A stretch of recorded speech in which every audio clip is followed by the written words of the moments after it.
Okay, guys, so we are live again. I'm going to quickly get everybody back up. I want to apologize. When I was trying to end my screen share there, I accidentally clicked on the end broadcast, which is right next to what's going on. No, I didn't get NSA'd. I just want to get that out right now. So I'm sure you guys will start coming back as you get the notification. So real quick, let me go ahead and invite the crew back again. I've done this one other time before also.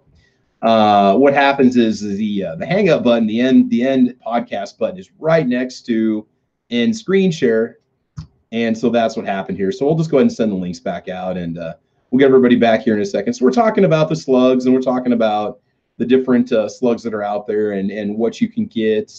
Let's see. Let's make sure we got everybody lined up, ready to go. I think we do. Let's make sure we got Calaveras coming in here also. And you guys can jump back in here. All right. So we have Caliber Corner number 71. And this is going to be part 2. So we're just going to go ahead and take over where we left off here. So let me go ahead and just send the links out to everybody. So again, you guys that are watching on the YouTube side, I do want to apologize. We'll go ahead and get that changed over on the gun channel side too. Get everybody joining in with us here in a second. So we were talking about shooting with slugs, okay, hunting with slugs, and what your different options are. And what I was mentioning is that when you get into the ammunition, there's lots of different types of ammo. You might find certain types that are designed for both your smooth bore, and you can also run it through your rifle bore. Shotgun, you definitely want to read the box and see what it says. Most of the times it's going to tell you, do not run this through this type of bore. It's safe to run through both kinds of bore and so on. So you want to do your research on the ammunition before you go out there and get it. Okay, let's go check out the events here, and we'll get this shared on the gun channel side. So we'll bring it back up. Those of you that are back, I want to welcome you guys back again. So yeah, no, I didn't get NSA'd. I apologize. I was just trying to close out the screen share, and it ended the podcast because I clicked on end podcast. So did this one other time. So we're back. Hey, first you guys are back. Welcome back, guys. No, not NSA. Well, NSA me for talking about shotgun slugs? No, I don't think so. So yeah, let's get this changed on the gun channel side real quick here. But anyway, if you guys have any experience with slug hunting, go ahead and mention it. And like I said before, the first time I went hunting, I bought the wrong kind of slugs. Luckily, I didn't put any of them down range. Ended up picking up some Hornady SST Sabo slugs, which were designed for a rifle barrel, and had great luck with them. That's what I got my first doe with. And it's a very powerful flat-firing round. Unfortunately, they're just a little bit expensive. And so that's one bad thing about them. You're looking at maybe about $3 a round or something like that. It's about $15 or $2.50 a box. So, okay, if you guys are back on the gun channel side over there, I've got the podcast back. You can click on it. You're good to go. And let's get Tony back in here real quick too. There you are, Tony. Need a link if possible. Tony, we got you covered, bud. There we go. So when I do my screen shares, I'm going to be a lot more careful. My apologies for that. Hey, welcome back, guys. All right. So, hey, Ghost Tactical's joining us too. So, yeah, you guys are getting the notice right now. This is going to be Caliber Corner number 71, part 2. We've already talked about holiday gift ideas for gun people. We've also covered deer hunting 101. Got that all taken care of. And the panel's back. So you guys that are on the panel, while I kind of get things running again, can you guys go and share any experiences you might have with slugs in general? Have you had a chance to fire any? What are your thoughts on them? Have you had a chance to hunt with any? I know they do have some military and police applications also. Any thoughts on that at all, you guys on the panel? Well, I know the first time. Hold on one second. Okay. Did I send you guys the wrong link to get back in here? Because I sent it to Tony. He said wrong link. So let's do this again. There we go. All right. So Tony, you can get back in here. You guys are all back. Hopefully I sent you guys the right link. Should have. Sent the right link to the email. Yeah, if it went to the email. Tony doesn't go through email when he does this. He usually does it through gun channels generally. So. All right. And so Melvin, I guess let you know we're good to know. We're good to go here. Yeah, I've done this one other time. My apologies on that. On my monitor, the end screen share button is right next to end podcast. So that's something unfortunately I need to be a little more careful with. So I'm gonna go screen share again, but this time I'm gonna be more careful with. And if I happen to end it again, I want to apologize in advance. So we'll go back to go back to what we're looking at. So we were talking about the different slugs, and so we were talking about the Foster style slugs, and what you need to know about them is that, again, you want to make sure that you fire these through your smoothbore barrel, okay? And then we can move on to the second type of slug, and there's all these different kinds of custom slug ammo that's coming out right now. There's all these different types that are out there that you can get. You know, all these different companies offer all these different types. Your Foster slugs tend to be either a round nose or a hollow point. They're more hollow inside. They're not necessarily a solid slug. And, you know, they say that they're a rifled slug, but again, from what I'd read in the research I did, the rifling that you see in the slug is designed to collapse the fins. This is to fill the area where the little grates are, where the little gaps are, and that allows the slug to easily leave a choked barrel with no issues. Yeah, again, I would not recommend running this with any kind of a turkey choke or anything like that on it. You definitely want to be careful. So thank you guys for coming back and joining us. No, I didn't get NSA. I want to keep saying NSA8. NSA8, it was just me hitting the end broadcast button. So just right next to stop sharing. Did you get any aid? I probably got any aid. Yeah, I got never enough. You guys have had never enough. Okay, now the second kind of slug that's out there are these Brenneke style. Brenneke, I think, is the name for it. Brenneke slugs are interesting because, you know, here are these Brenneke KO 20 gauge rounds. It says 4 smooth and rifled barrels. Yet they have rifling in the slug. So I've been told that you can fire rifled slugs down a rifled barrel, but you risk fouling up the rifling. You risk damaging the rifling. I can't recommend it. If these say they're safe for both types of barrels, and go right ahead. Brenneke slugs have some sort of a wad that stays attached to the back of the slug, or they tend to have some sort of stabilizing weight on the back. They're supposed to fly more flat, have less issues with drop, you know, smoother trajectory, and so on. So if you look up Brenneke rounds, there's tons of different kinds of rounds that are out there. Again, $6 for a box of 5. These are Brenneke KO rounds that are out there.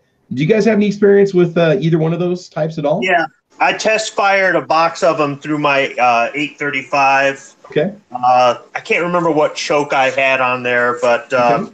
I just wanted to see if there were any sort of issues. I mean, I think I only shot it at like 25 yards. I just wanted to, somebody told me that it would work, and I said, well, I don't think I'll blow up the barrel, but I think I'll know if I damage it. And I didn't have any issues. I didn't have any issues at all.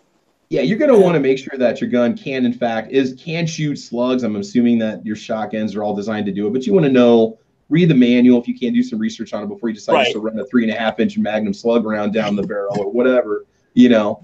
Yeah, the reason I did the KO is because somebody said it doesn't matter whether it's rifled or it's smooth for shot. This will work in a barrel. You don't have to worry about changing barrels or anything. It's not going to destroy your choke. That's what I was told.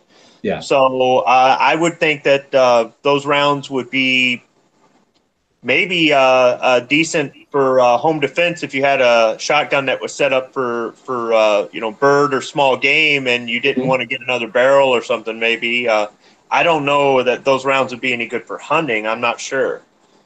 As I had talked about a little bit ago in the former chat, I have ran the Foster styles. Yeah. The Remington rifled slugs out of my full choke Savage or Springfield or whatever the hell you want to call it, Montgomery Ward's 12 gauge pump, smooth bore.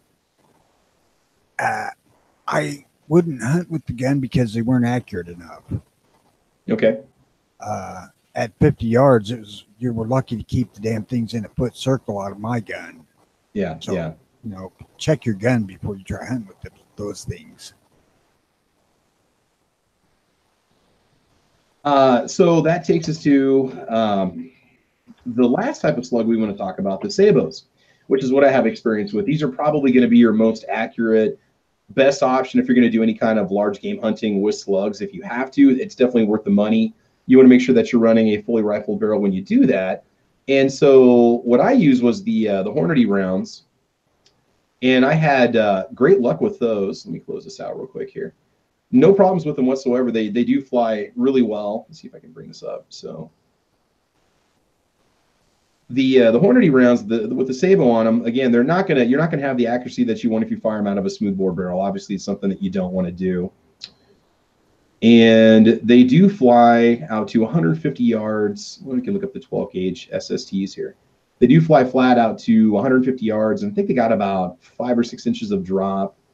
Once you get out to about 200 yards. But again, they have a tremendous amount of energy. They do kick pretty good, so keep that in mind. Here, we'll just show you the 20 gauge version of them, I guess. Let's go back to a screenshot. So just checking out the ballistics on them and stuff on the 20s. Go. All right, there we go. We're good.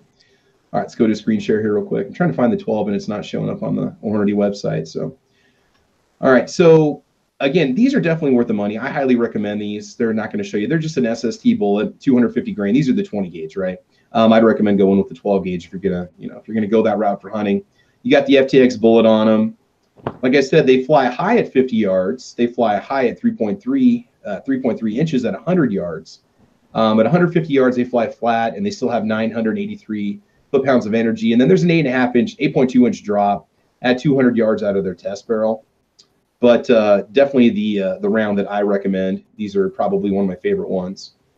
So this is the way to go. And again, you might want to get yourself a nice, hunting grade shotgun that's going to have the rifle barrel on it. That's going to allow you to mount some sort of an optic on the top, depending on what you're doing.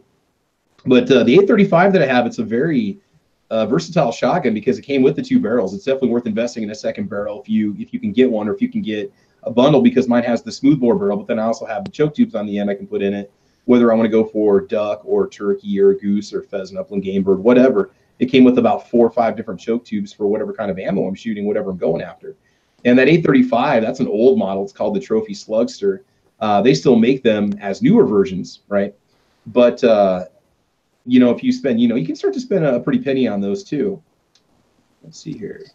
Well, as far as not just hunting ammo, I guess it could be just a basic ammo question across the board. Yeah. I guess they're not all made the same, apparently, because you could buy a cheap box of shotgun shells or a cheap box of 9mm, and then you could buy an expensive box. Now, is it the material that the expensive boxes are made by, or is it different engineering? Like, what's the difference between cheap ammo and expensive ammo? Okay, if you want to talk rifle, okay, so I bought Hornady Match Grade and I also bought Hornady Super Performance. It's the consistency in the lot production. The Hornady Super Performance ammo has proprietary powder that's designed to burn as evenly as possible. Some of it can just be marketing hype, marketing gimmicks, unfortunately. But, many times it's going to be the quality, the type of bullet that they're using for it. And a lot of times with a lot of these, these like the RIP ammo or what we were just looking at earlier, you can spend a lot of money. A lot of it's just marketing hype and they're just selling you on a gimmick. But, if you're talking shotguns, the Sabo rounds, I've always had great luck with Hornady as a brand in general. Consistent ammo that fires well, that's accurate, quality standards, production standards, quality control, etc. I think you're getting those things when you buy a higher grade ammunition.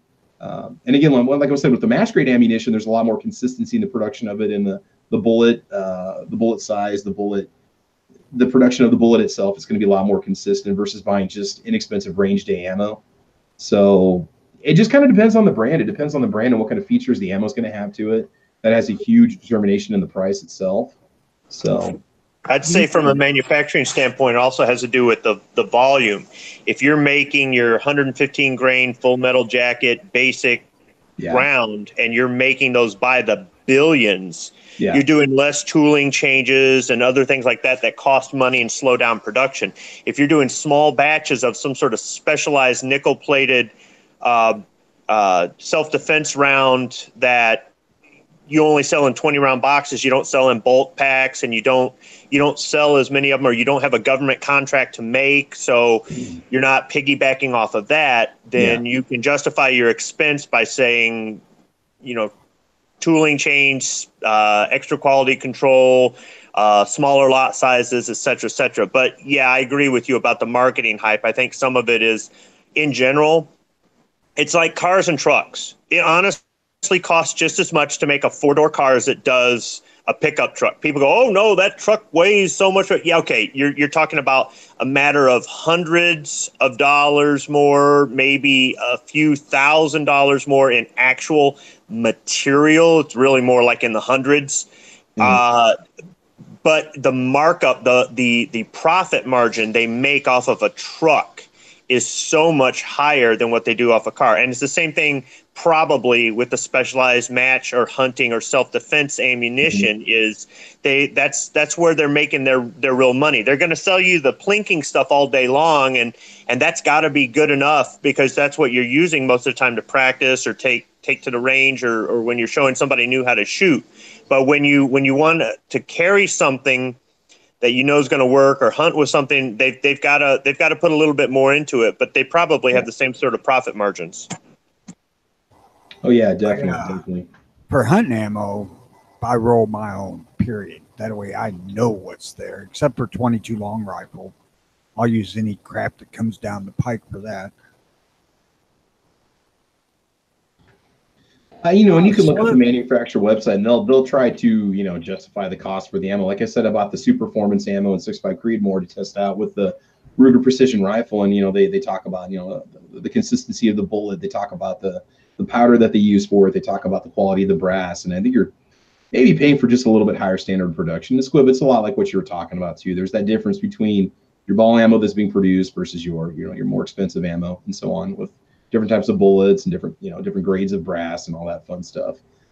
Back in the day, when I actually was looking at slugs and the possibility of deer hunting 25, 30, 35 years ago, they used to list on the boxes, and they may still do, the dram equivalent of the powder.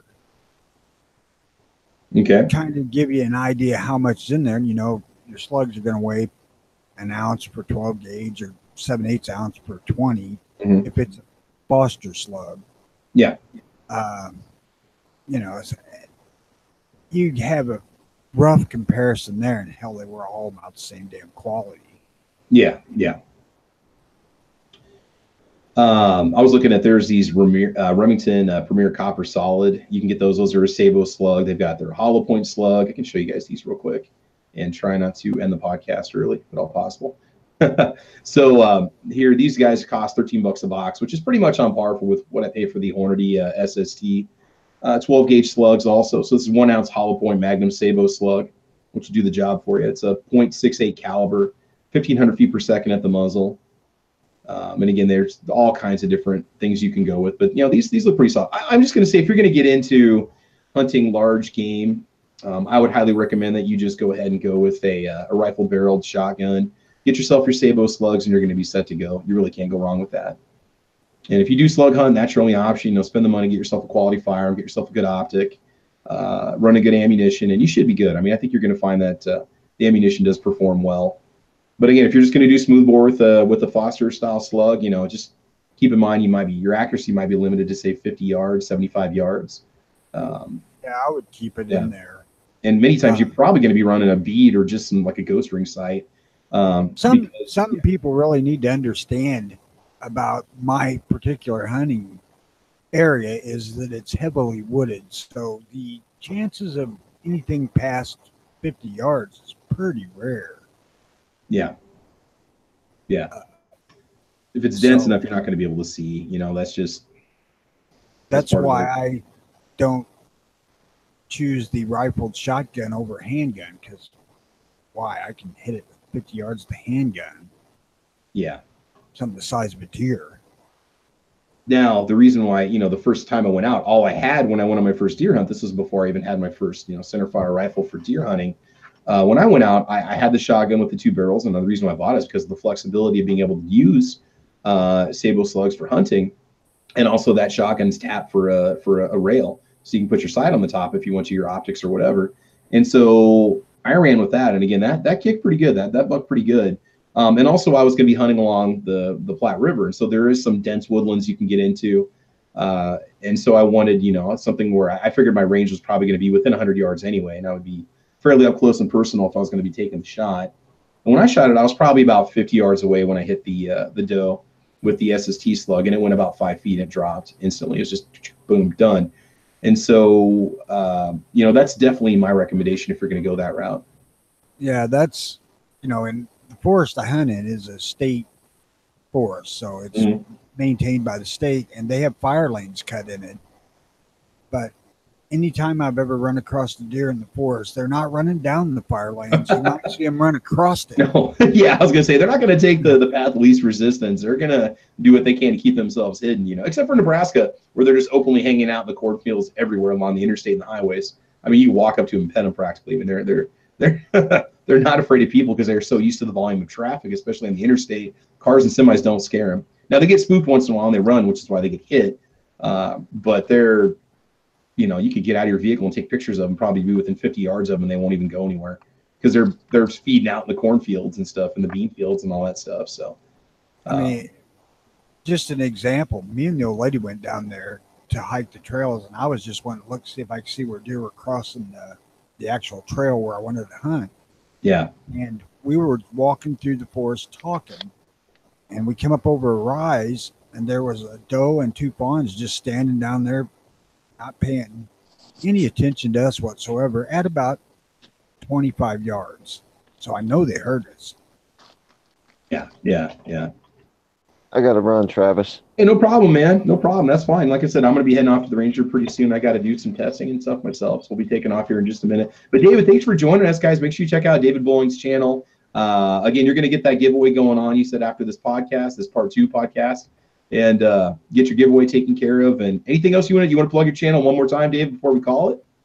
Yeah, I mean, you guys can check me out. Let me know what you think. I appreciate it. So, always a pleasure being on the show, Travis. Thanks for having me, and thanks for everybody on the panel and in the chat for always putting up with me and making it a good show.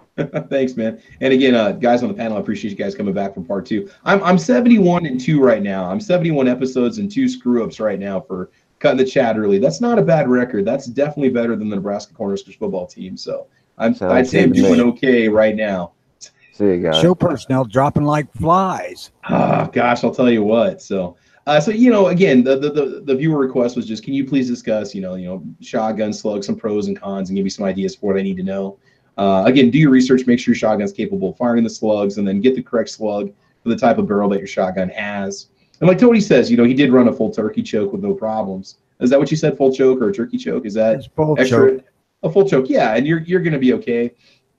Again, just make sure you're running the proper kind of ammo, and you shouldn't have any problems with it at all. So, all right, I think we'll go ahead and close it up here. We've been going for 2.5 hours, except for the interruption. So, let's go ahead and let Jim. You want to say a few final words here before we go?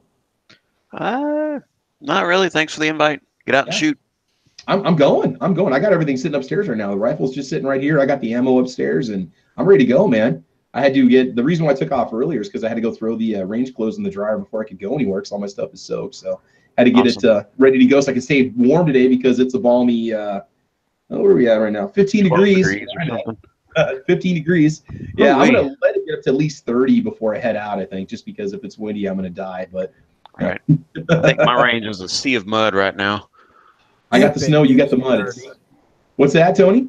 If it gets to 30. Oh, we're supposed to. I'm going to wait till noon before I go. I got an hour and a half here, so we're going to see what happens. It's supposed to. The temperature tends to climb quickly. So, what's that? Weathermen lie. No, we usually when it's cold, they're good at predicting the high temperature when it's cold out. They're usually spot on for stuff like that, and the low temperature too. So, unfortunately, yeah. All right. So, Jim. Anyway, thanks for being here, man. I appreciate it, and we'll have another one lined up for next week. So, awesome. Good stuff. All right, Squibby, man. Any final words before we go? Anything you wanna say at all? Yeah. Once we go off air, I'm gonna be checking out the new video from Arizona Ghost Riders, hunting in the Old West, and also based off advice that Tony and Sean gave me after the hunt. I'm looking at for next year making up a batch of 44 Magnums with the Lehigh Defense Extreme Penetrator. They've got an Extreme Penetrator that's kind of a heavy bullet, and they've got an Extreme Defense that's kind of a lighter bullet that you could use in 44 Magnum or 44 Special. So they've got a video here. Lehigh Defense says what's the difference between them. So I'm going to start doing my research for some hand loads that I'll be making up. Otherwise, today is a trip to Bass Pro Shop to take our pictures with Santa, and I think we're going to risk it and try to take the dog and see if he'll sit still for a picture. Oh, my God. Well, everybody takes their dog to Bass Pro, and, we've been saying, we should take the dog. I just know that he will not sit still for that picture. Yep. Yep. I got the daughter's dog, and that mongrel don't even stay still when she's asleep. Mongrel. Oh man. Yeah, you can take your dog to Cabela's and Bass Pro Shops, and you're responsible for them. Obviously, a lot of our farm supply stores here too are fine if you want to bring your dog in with you. They have no problems with it. So get a picture with Santa. Put some antlers on them. You know. get the Grinch picture going on there. You know. Yeah, we can get him to wear the Santa hat for about 3 seconds before he knocks it off of his head. So, but we're going to try it. We've been saying that too. We go to Lowe's and people take their dogs there. So it's kind of like he likes to get out. He likes to see people. He's not violent. The only time he gets defensive is if he thinks somebody's trying to break into the house if we're sleeping. Otherwise, he's pretty good with other dogs and other people. So I'm not worried about him. It's just he won't sit still. Yeah. Now that I think about it, this dog of my daughter's, it's been around here for 6 weeks, and I don't believe I've ever heard this dog bark. Might just be because you're home. You know what I mean? Yeah. If you weren't there, the dog might be a lot more protective of the house. Well, he gets shuffled back and forth from the daughter's house to here, so every other weekend we babysit him over the weekend. Her, not him.